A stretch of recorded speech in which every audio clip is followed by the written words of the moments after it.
Hi, and welcome back to Music and Theatre Education. Or if you're new here, welcome. I'd normally refer to myself as Miss Ezzy, but since we're discussing such an important topic today, I think we need to be on a first name basis. I'm Michelle, and I'm a passionate theatre educator and intimacy safety advocate. So grab yourself a hot beverage and let's talk intimately about intimacy.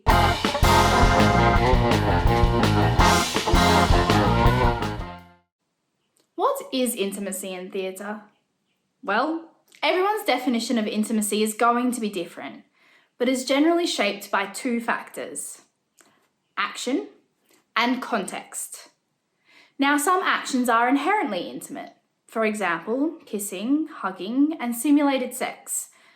But applying context is important too, because a seemingly innocent gesture can become intimate depending on the context of the scene or the character relationships. I think there's a common misconception that all intimacy is sexual in nature. But a scene with a character changing clothes, breastfeeding, or even comforting another character with physical touch are intimate scenes, but none of them are sexual in nature. The Media, Entertainment and Arts Alliance, the union that covers artists in Australia, defines intimate scenes as 1.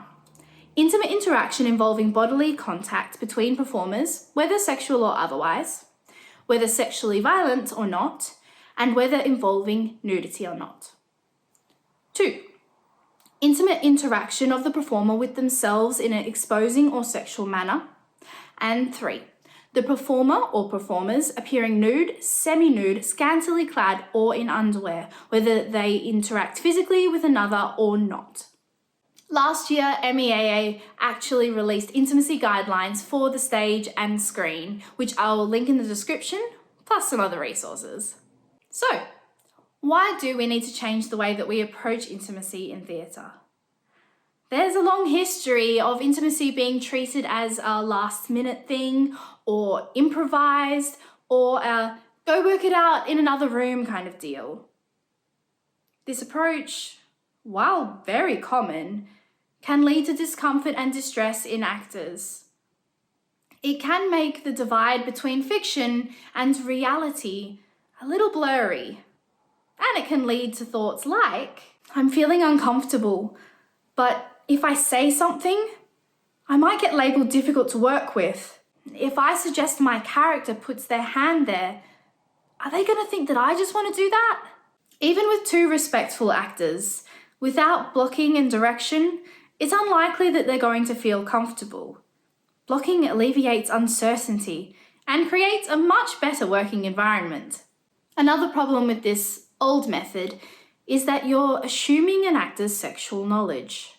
An actor may not have had the sexual experience that you've asked them to act out. Or alternatively, you could be asking them to draw on knowledge that is linked to trauma. This is my call to arms. As a theatre community, we can do better. We can be better. As a community, we deserve a safe environment to work, whether we are professional or amateur. In this series, I'm going to be introducing tools and techniques that are designed to be easy for any theatre group to implement.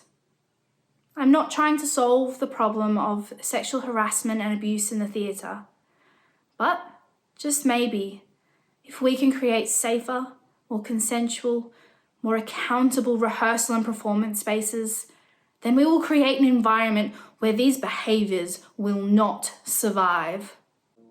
Thanks for joining me on Music and Theatre Education. If this video resonated, please like and subscribe and share with your theatre colleagues. I've provided heaps more resources in the description, including an article I've written that covers everything that I've talked about in this video. My motto for this series comes from Chelsea Pace's brilliant book, Staging Sex. Passion fades.